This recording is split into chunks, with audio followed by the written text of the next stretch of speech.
Hey guys, welcome back to Ace Recaps.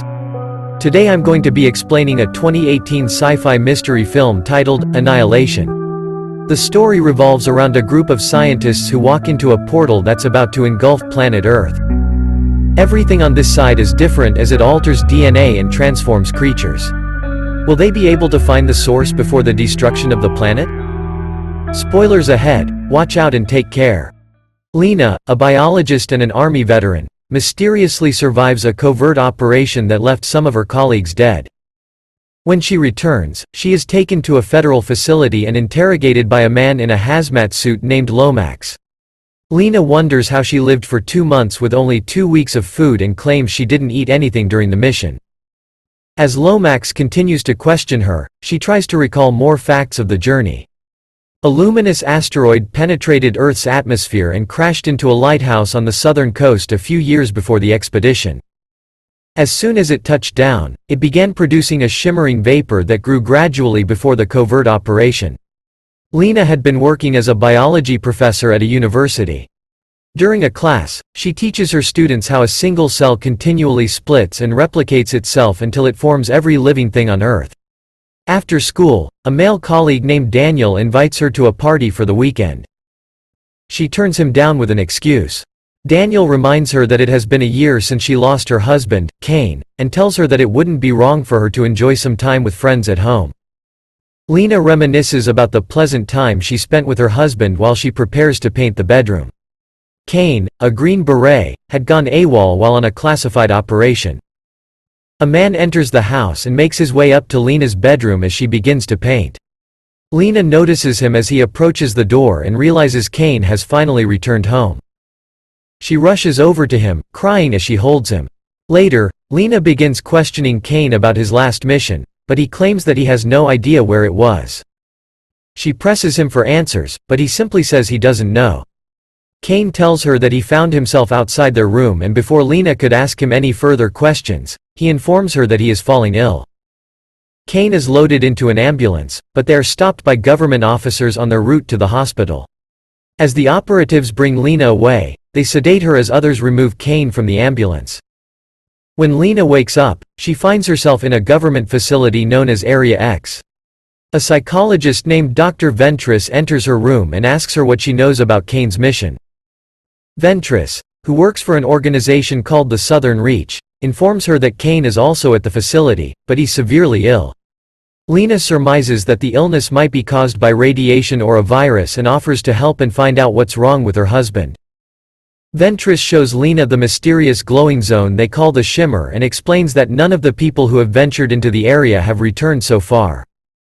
The Shimmer has only affected sparsely populated swamplands, but the doctor fears that it will keep expanding until it swallows up whole cities and even states.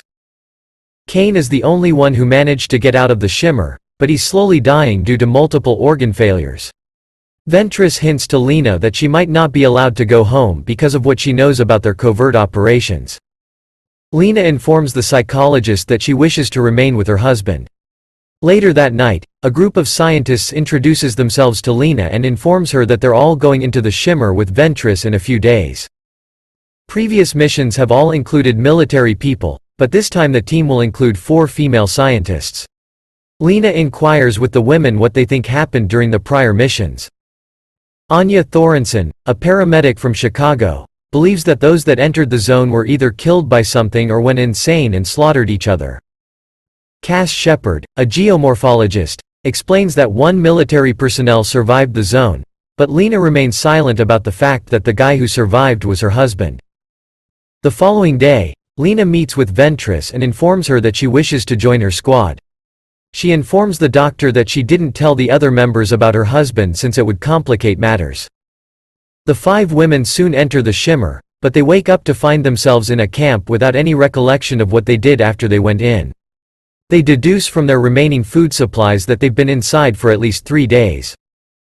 Josie Roddick, a physicist, notifies her teammates that all their communications equipment cannot send any signals out of the Shimmer. However, other devices such as the camera are working fine.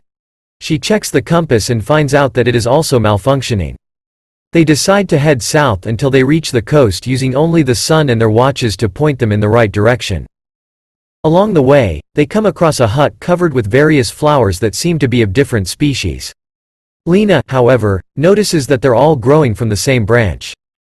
She deduces that all of those blossoms are from the same plant, which is continually evolving. Something snatches Roddick and attempts to drag her underwater. They get her to safety and look for the creature that attacked her. A massive alligator emerges from the water and begins crawling towards them.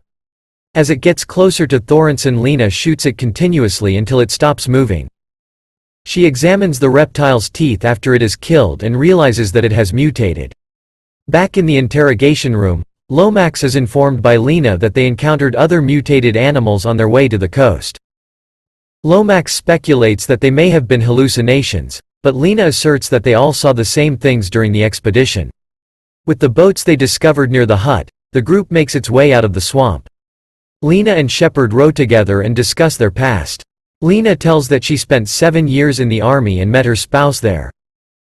However, as Shepard asks more questions, Lena lies and tells her that her husband was killed in action. Shepard asserts that all of them decided to go on the expedition because they're dealing with some problem in their lives. Anya is recovering from an addiction, while Josie had probably tried to take her own life as indicated by the scars on her forearm. No one seems to know much about Ventress, but she doesn't appear to have any family or friends.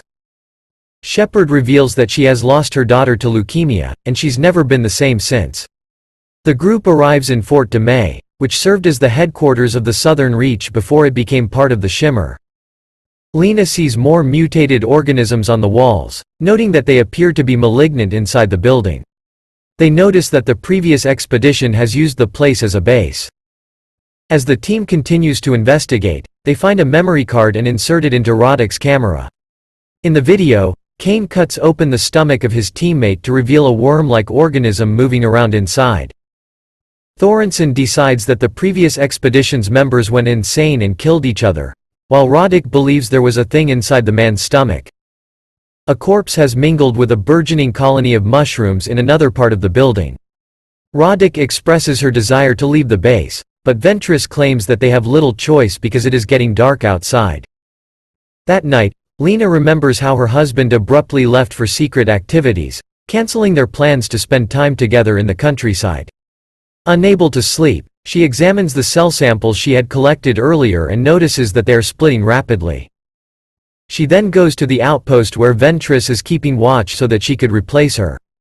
After going over their plans for the next day, Lena asks the psychologist why her husband volunteered for the mission. Ventress suggests that he must have joined because of his self-destructive instinct, which she believes is coded into human genes. The two women are shocked when they hear a loud commotion outside. Shepard, who has been awakened by the sound, walks over to investigate while they explore the fort. From behind, a big beast approaches Shepard and grabs her. Roddick and Thorensen insist on returning to the facility now that Shepard is gone. Ventress, on the other hand, is adamant about continuing the voyage to the lighthouse and discovering what is causing the shimmer. Lena suggests that she too wants to return, but she claims that they can leave the shimmer by following the coast until they reach the boundary wall. She points out that it had taken them 6 days to get to the fort, but it will only take 2 more days to reach the coast. Lomax accuses Lena of lying to her companions in the interrogation room because she wanted to continue the expedition to the lighthouse. He claims that Lena had no idea if it was safe to proceed, but she made the decision as if she did. Lena says that the choice was made by Ventress. Lomax, on the other hand, points out that Ventress is sick with cancer and has no plans to return. They discover Shepard's shoe on the ground on their way to the coast and start to look for her. Lena ventures deep into the woods and encounters 2 deer who appear to be moving in harmony. As she continues her search, she comes across Shepard's wounded body beneath a tree.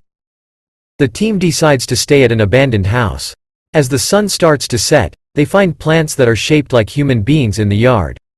Roddick starts conveying her theory that the signals inside the shimmer aren't blocked but scrambled. She suggests that the shimmer is not just refracting light and radio signals, but DNA as well. That night, Lena recalls her affair with Daniel when her husband was away. She fears that her husband already knows about their illicit relationship and tells Daniel that it won't ever happen again.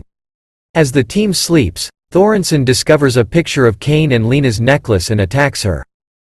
She wakes up to find herself and her two other teammates tied up to a chair. Realizing that Lena had been lying to the team, Thorensen starts to doubt whether an animal killed Shepard. She recounts her theory that members of the previous mission were either killed by something or went crazy and did it themselves. As she threatens to slash Lena with a knife, she mentions seeing her fingerprints move earlier, implying that she is going insane.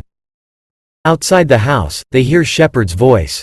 Thorensen rushes outdoors when she hears Shepard pleading for rescue. The next thing the squad hears is a grisly growl. The mutated bear enters the room and approaches the women who are still bound. As the bear gets closer, it begins to imitate Shepard's injured voice from the attack. Thorensen returns home and attempts to kill the bear, but the monster tears her apart. While it attacks Lena, Roddick gets out of her chair and shoots the animal. Ventress thinks that if they wait any longer, she will not make it to the lighthouse, so she resolves to walk there on her own. Lena runs into Roddick in the garden and informs her that she discovered abnormalities in her blood. She believes that the mutations will soon be present in everyone. She checks the roots and leaves that are starting to grow in her arm and starts walking away from Lena. She tries to run after her, but Roddick disappears when she reaches the garden with human-shaped plants. Now on her own, Lena finally reaches the coast and sees numerous crystal trees growing outside the lighthouse. Inside the building, she sees a charred skeleton sitting in front of a camera. When she plays back the video, she sees Kane sitting down, telling a person behind the camera that he is starting to doubt his own identity, fearing that he might be losing his mind. Kane prepares to detonate a phosphorus grenade and tells the mysterious person to find Lena. He then pulls the pin from the explosive as he burns himself alive. A man behind the camera walks toward Kane.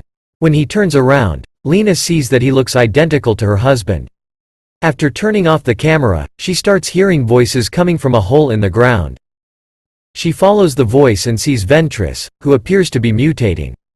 The psychologist says that the mutation is already inside her and it will continue to expand until it swallows up everything. She threatens that their bodies will be dismembered into tiny pieces until they are all annihilated. Ventress then raises her head, and light explodes from her mouth till her body disintegrates altogether. Lena stands by and watches as the light that came out of Ventress changes shapes. The unknown life form absorbs blood from a cut on Lena's face and begins to change into a humanoid. She shoots the figure and attempts to flee, but she notices the creature, which begins to copy her every move. When she emerges from the hole and attempts to attack it, the thing fights back. She runs to the door, hoping to get out of the lighthouse, but the creature holds onto her until she gives up. With the entity still imitating her movements, Lena finds another phosphorus grenade on the ground. After pulling out the pin, she hands it over to the humanoid, which has started to copy her appearance. As the thing burns and lights up other mutant species around it, Lena flees the lighthouse. When the humanoid spreads the fire inside the hole, the shimmer begins to fade. Lomax returns to the facility and asks her whether she discovered what the thing desired. Lena says she doesn't know, but she claims it isn't attempting to ruin anything. It was simply modifying whatever it came across in order to create something new. Lomax informs her that the lighthouse has been reduced to cinders. Kane's condition stabilized and restored to normal once the shimmer vanished. Lena pays a visit to her husband and asks him whether he's Kane. He says, "I don't think so," and proceeds to ask her if she's Lena. She hugs him and doesn't answer. As they continue to embrace, both of their eyes start to change colors and glow. That's all folks. Thank you for watching. If you like the video, please don't forget to like, share and subscribe. Have a great day.